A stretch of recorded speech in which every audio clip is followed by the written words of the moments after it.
जय हिंद दोस्तों, एक बार फिर से आपका डिफेंस एग्जाम बाय एसके में स्वागत है। आज हम लेके आए हैं आपका लाइट का लेक्चर नंबर 2 लेके आए हैं। अभी तक यदि आपने लेक्चर नंबर फर्स्ट को नहीं देखा है तो जाके देखिएगा, उसमें जिसमें हमने परावर्तन के नियम के बारे में डिस्कस किया है और उस पर जितने क्वेश्चन बनते हैं उन सारे क्वेश्चनों के बारे में डिस्कस किया। और हमारा समतल दर्पण चल रहा है और समतल दर्पण पे आज हमारा द एंड है। अगला जो लेक्चर रहेगा, तीसरे नंबर का लेक्चर आएगा, वो हमारा गोली दर्पण पे चलेगा। तो आज बेसिकली हम समतल दर्पण पे जितने टाइप के क्वेश्चन बन सकते हैं उन सारे टाइप के क्वेश्चन को पढ़ेंगे। जैसे हमारा एक से अधिक जब समतल दर्पण हो जाता है तो हमारा किस तरह का प्रतिबिंब बनता है, नंबर ऑफ इमेज क्या होते हैं, इसके बारे में डिस्कस करेंगे। और कल के होमवर्क एक हम दिए थे, समतल दर्पण की वक्रता त्रिज्या कितनी होती है, उसके बारे में आंसर हम देखेंगे। और विचलन कोण क्या होता है, अगर हम समतल दर्पण की तरफ दौड़े तो हमारा प्रतिबिंब किस तरह से बिहेव करता है, इन सारे क्वेश्चनों का आंसर आज हम बेसिकली पता कर लेंगे। तो सबसे पहले हम नंबर देखते हैं कि हमारा समतल दर्पण में वक्रता त्रिज्या होती कितनी, उसका आंसर देखते हैं सबसे पहले। तो आप डाल दीजिएगा इम्पॉर्टेंट में समतल दर्पण, क्या डालेंगे, समतल दर्पण। समतल दर्पण में कभी कोई व्यक्ति पूछ लेना या कोई भी एग्जाम के कोई भी रिलेटिव कोई भी क्वेश्चन आ जाए कि समतल दर्पण की वक्रता त्रिज्या बताइए, फोकस दूरी बताइए, पावर बताइए, एम बताइए, कुछ भी पूछ ले, हम सबका आंसर बता दे रहे हैं। कभी पूछ ले वक्रता त्रिज्या तो वक्रता त्रिज्या होती है इनफाइनाइट, फोकस दूरी पूछ ले वो भी होती है इनफाइनाइट, पावर पूछ ले वो होती है 0, मैग्नीफिकेशन आवर्धन क्षमता होती है +1। आप कहेंगे ये तो हमें रटा दिए, हमें थोड़ा सा साइंटिफिक रीजन के द्वारा बता दीजिए कि आखिर इसका आंसर इनफाइनाइट और 0 ही क्यों है पावर हमेशा। इसका बेसिकली मतलब आप यहाँ पे समझ सकते हैं। पावर 0, पहले पावर से समझिएगा। पावर 0 का मतलब इसलिए पावर 0 है क्योंकि जो समतल दर्पण है प्रकाश के किरणों को मोड़ता नहीं, प्रकाश के किरणों मोड़कर इकट्ठा नहीं करता। जैसे आप थोड़ा सा पढ़ेंगे, एक पढ़ते हैं अवतल दर्पण, कौन सा पढ़ते हैं, अवतल दर्पण। अवतल दर्पण क्या करता है, प्रकाश के किरणों को जैसे यहाँ से जाएगा यहाँ से रिफ्लेक्ट करके एक जगह ऐसे क्या करता है, एकत्रित कर देता है। क्या कर देता है, एकत्रित, इस बिंदु पे क्या करेगा, एकत्रित कर देता है। तो हम बोलते हैं जब प्रकाश के किरणों को एक जगह एकत्रित कर देता है उसको बोलते हैं उसकी कुछ क्षमता रही होगी, इसीलिए तो एकत्रित कर दिया। लेकिन समतल दर्पण की कोई ऐसी क्षमता नहीं होती कि जो प्रकाश के किरणों को मोड़कर एक जगह इकट्ठा कर दे, इसलिए जिसकी कोई क्षमता नहीं होती उसको बोलते हैं पावर 0। जैसे कोई सीधा व्यक्ति है, उसे कोई भी मार के चला जाएगा, लेकिन कोई यहाँ पे दबंग व्यक्ति हो तो उसकी पावर रहेगी, चलने को बुला लेगा, तो उसका 0 नहीं रहेगा। लेकिन कोई सीधा व्यक्ति रहेगा, उसका पावर क्या रहेगा, 0 रहेगा। अब देखिएगा फोकस दूरी पे आते हैं और रेडियस पे आते हैं। फोकस दूरी और रेडियस इनफाइनाइट इसलिए होते हैं क्योंकि समतल दर्पण कहीं पे मुड़ा हुआ नहीं है। अगर इसकी आप रेडियस निकालना चाहें तो रेडियस निकाल ही नहीं पाएंगे। जैसे आप रेडियस बोलेंगे इतना है, कैसे इतना बोल दिए, क्योंकि गोल ही रहेगा तभी तो इसका रेडियस निकालना संभव है। जब गोल ही नहीं है तो रेडियस निकाल ही नहीं सकते, तो रेडियस नहीं निकाल सकते, इसलिए हम बोलते हैं इसका रेडियस क्या है, इनफाइनाइट है। जब रेडियस इनफाइनाइट तो फोकस दूरी इनफाइनाइट। और इसका एक फार्मूला चलता है, F बराबर होता है R/2। क्या होता है, F बराबर क्या होता है, R/2। तो इस फार्मूले से भी देख सकते हैं आप। अब मैग्नीफिकेशन अन का मतलब होता है, इसका मतलब होता है कि आपका आभासी और कैसा बनेगा, आभासी और सीधा। जिस चिन्ह के साथ प्लस आता है वो हमेशा आभासी और सीधा ही प्रतिबिंब बनाता है। अगर कभी -1 आ जाए तो उसका मतलब दूसरा हो जाएगा। आगे बताया जाएगा गोली दर्पण में, आपको ये समझ में आ गया। अगर अब आप इसको समझ गए, आंसर हो गया तब को। अब आगे डालिएगा 2 समतल दर्पण द्वारा प्रतिबिंबों की संख्या।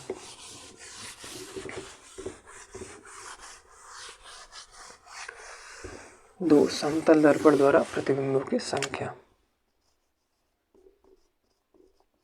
पहले देखिएगा क्वेश्चन पूछते कैसे, उसके बाद 2 समतल दर्पण, नंबर ऑफ इमेज।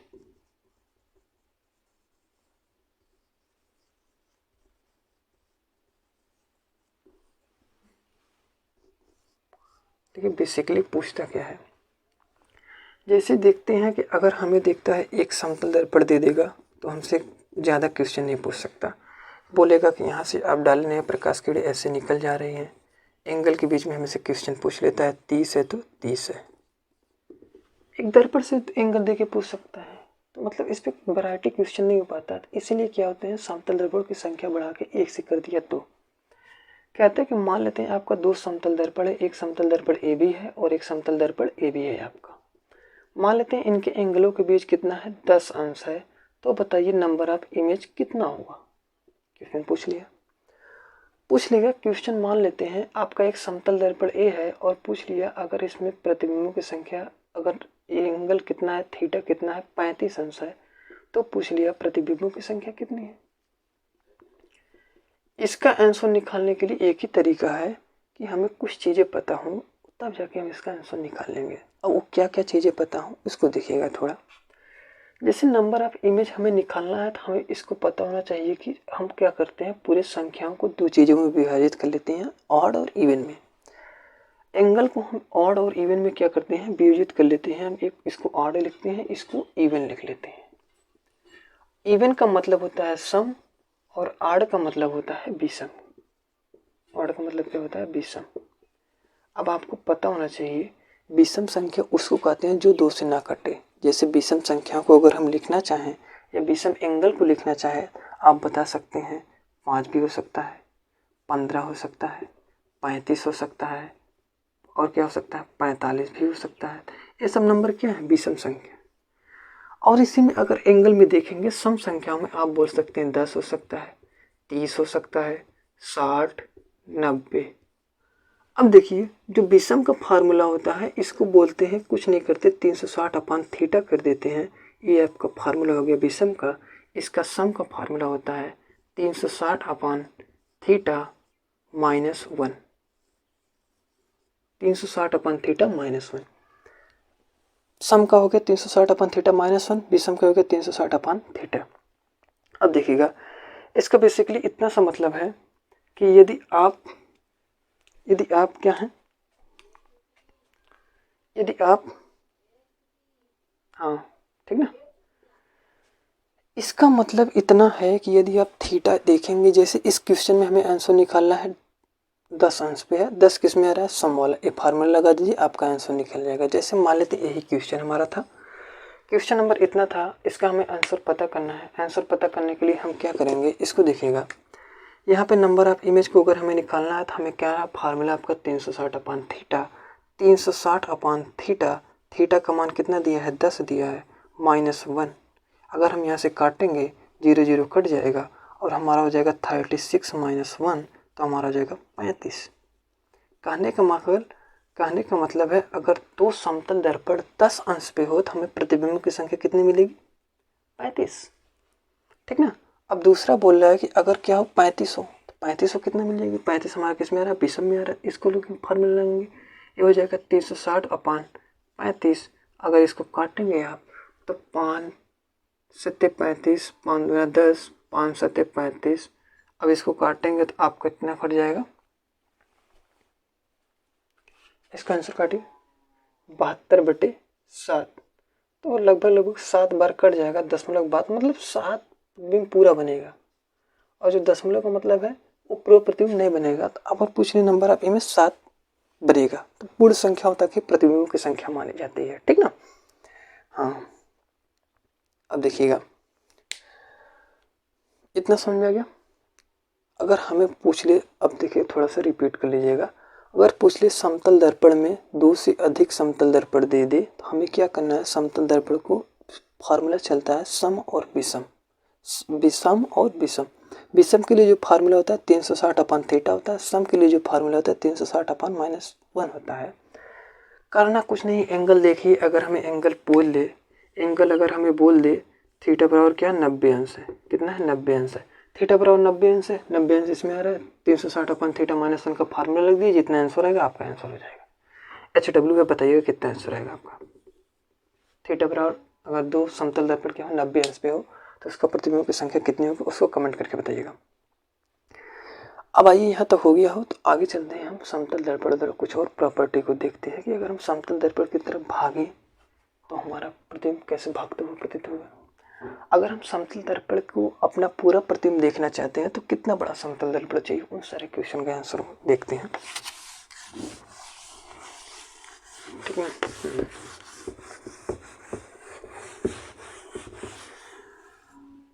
देखिएगा हो जाता है क्या ये मान लेते हैं एक समतल दर्पण है आपका। समतल दर्पण कितना बड़ा है, मान लेते हैं ये 3 मीटर का है। कितने मीटर का है, इसकी ऊंचाई कितनी है, 3 मीटर है। अब कोई व्यक्ति है, कितना बड़ा है, 6 मीटर का है। कितना है, 6 मीटर का। अब जैसे आपका आंसर स्वाभाविक से हो सकता है कि हमें कितना बड़ा समतल दर्पण चाहिए कि हमारा पूरा प्रतिबिंब बन जाए, होता है क्वेश्चन। या कभी कभी ऐसा क्वेश्चन पूछते हैं कि अगर हमें किसी रूम में ऐसा दर्पण को मेरे को कहाँ पे लगाएं कि हमारा पूरा प्रतिबिंब क्या हो, पीछे का प्रतिबिंब दर्पण में पूरी तरह से दिख जाए।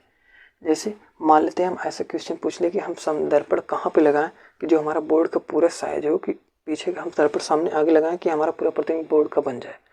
तो कितनी दूरी पे लगा सकते हैं, इन सारे क्वेश्चन का आंसर देखिएगा। अगर कोई व्यक्ति हो, क्या हो, पहले तो याद रखिए, कोई व्यक्ति हो, व्यक्ति अपना पूरा प्रतिबिंब देखना चाहता है। मान लेते हैं व्यक्ति की हाइट है 6 मीटर, 6 मीटर हाइट है। अगर पूरा व्यक्ति अपना प्रतिबिंब देखना चाहता है तो करना कुछ नहीं है, इसके हाइट का आधा कर देंगे। तो मान लेते हैं व्यक्ति 2 फुट का है तो h/2 कर देंगे, 6 फुट का है तो 6/2 कर देंगे, तो हमारा कितना आ जाएगा, 3 मीटर। तो याद रखिएगा 3 मीटर दर्पण में आपका लगभग क्या होगा, पूरा प्रतिबिंब व्यक्ति का दिख जाएगा। ये तो हो गया व्यक्ति वाला कॉन्सेप्ट। कभी कभी रूम वाला पूछ लेता है। मान लेते हैं आपका एक रूम है, रूम मान लेते हैं 10x10 का है। कितना है, 10x10 का। बोल देगा कि आप बताइए कि दर्पण कहाँ लगाएं। ये मान लेते हैं इसका पीछे वाला भाग है, ये वाला क्या है, पीछे वाला भाग है, ये आगे वाला भाग है। बोला कि दर्पण यहाँ पे कहाँ पे लगाएं कि हमारे पीछे वाला पूरा भाग क्या है, आगे दर्पण में दिख जाए। तो आप मिड में लगाइए और क्या हो गया, 10/3 कर दीजिए, h/3। तो लगभग आप 3 मीटर मिड में लगाएंगे यहाँ कहीं, तो आपका पूरा जो पीछे का पोर्शन है दर्पण में क्या हो जाएगा, दिखने लग जाएगा। कहने का मतलब अगर रूम में लगाना हो तो h/3 करते हैं, अगर व्यक्ति की हाइट को नापना है तो h/2 करते हैं। तो याद रखिएगा रूम वाले कॉन्सेप्ट में देखिएगा, अगर रूम के पीछे वाले पोर्शन को पूरा हम देखना चाहते हैं तो हमें करना पड़ेगा h/3 का दर्पण लगाना पड़ेगा। अगर व्यक्ति है, व्यक्ति की हाइट को नापना है तो हमें क्या करना है, h/2 का दर्पण लेना पड़ेगा। ये समझ में आ गया। अब देखते हैं कि अगर हम दर्पण की तरफ भागते हुए आए तो क्या होगा, क्या हमारा प्रतिबिंब गायब हो जाएगा, किस तरह का हो जाएगा। तो गायब नहीं होगा क्योंकि जादू नहीं होगा, ठीक ना। अब जादू वाला भी बताएंगे, ठीक ना। जादू का मतलब इसी नंबर आएगा, इसी चैप्टर में आएगा जब आएगा लेंस। क्योंकि आप लोग देखते होंगे, आप लोग को क्यूरियोसिटी होती होगी, जादूगर पानी के ऊपर चल देते हैं। कैसे पानी के ऊपर कोई व्यक्ति कैसे चल सकता है। हम लोग रोड पे ऐसे धक्के खाते हुए गिरते हुए चल रहे हैं, पानी के अंदर वो भी संभलते हुए चल नहीं रहा है। इसका आंसर भी साइंस के अंदर ही छिपा हुआ है, आपको बताया जाएगा, ठीक ना।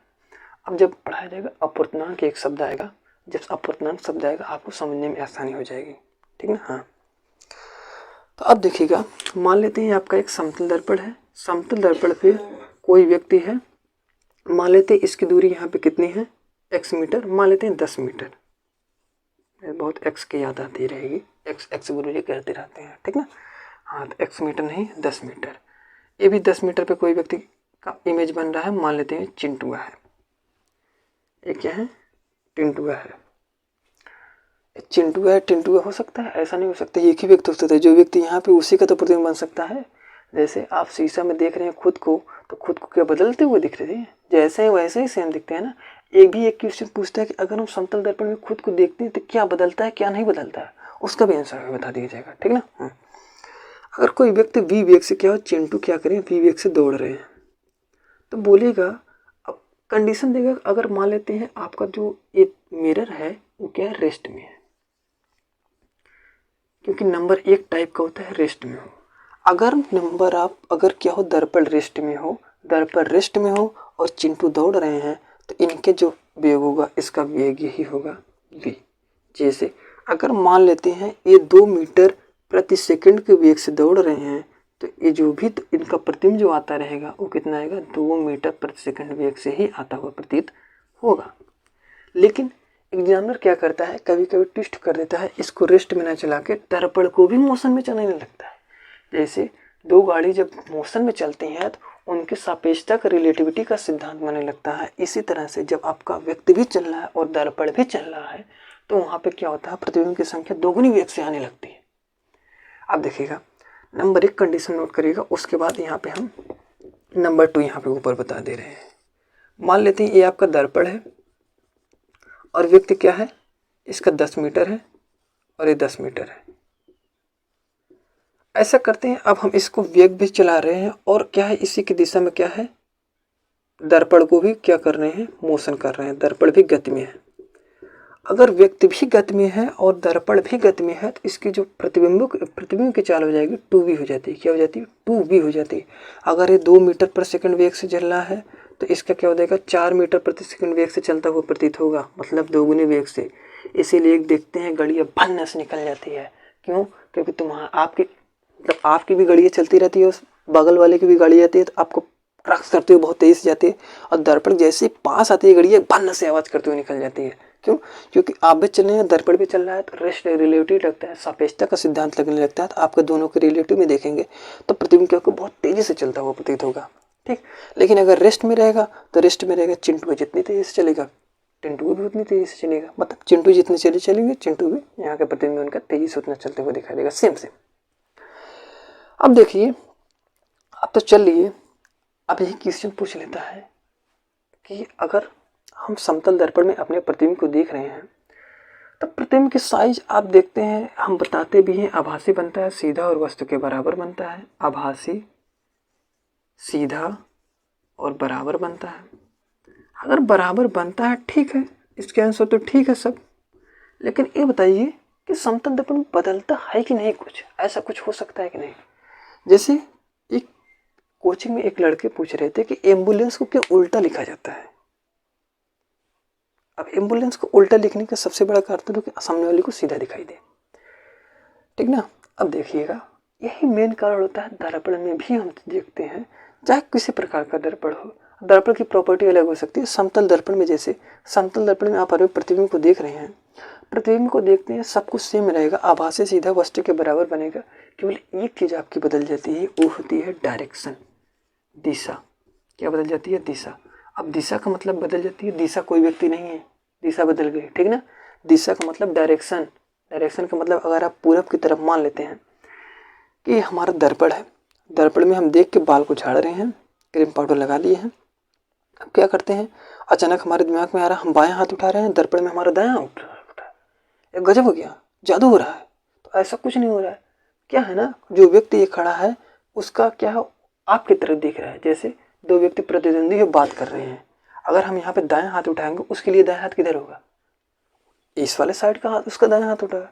तो बस प्रतिबिंब में सेम होता है, डायरेक्शन बदल जाती है। उसके लिए हम सामने हैं, वो हमारे लिए कुछ सामने है। तो जैसे हम यहाँ पे खड़े तो हमारा दाएं हाथ ही हो जाता है, जब हम यहाँ पे खड़े हो जाते तो हमारा दाएं हाथ ही हो जाता है। ऐसा नहीं है कि हमारा दाएं हाथ कट के यहाँ पे चला जाएगा। तो सेम क्या होती है, अभी पूछ ले कि समतल दर्पण में क्या बदलता है और क्या नहीं बदलता है, तो कभी नहीं आभासी, सीधा, बराबर, वस्तु के साइज में कोई परिवर्तन नहीं होगा। परिवर्तन बस इतना होता है कि डायरेक्शन बदल जाता है। अगर आप दायां हाथ उठाएंगे तो उसमें बायां हाथ उठेगा। अगर आप पी को क्या करेंगे, उल्टा सीधा लिख करेंगे तो उसमें उल्टा दिखता है। अगर जैसे कोई डंडे पे कोई, अगर ऐसे साइड पे कोई शब्द लिखा हो तो आप देखेंगे उसमें क्या होगा, उल्टा दिखता है। उल्टा क्यों दिखता है, क्योंकि उसका नेचर है कि प्रतिबिंब क्या करता है, चीज़ों को उल्टा कर देता है, दिशा, डायरेक्शन बदल देता है।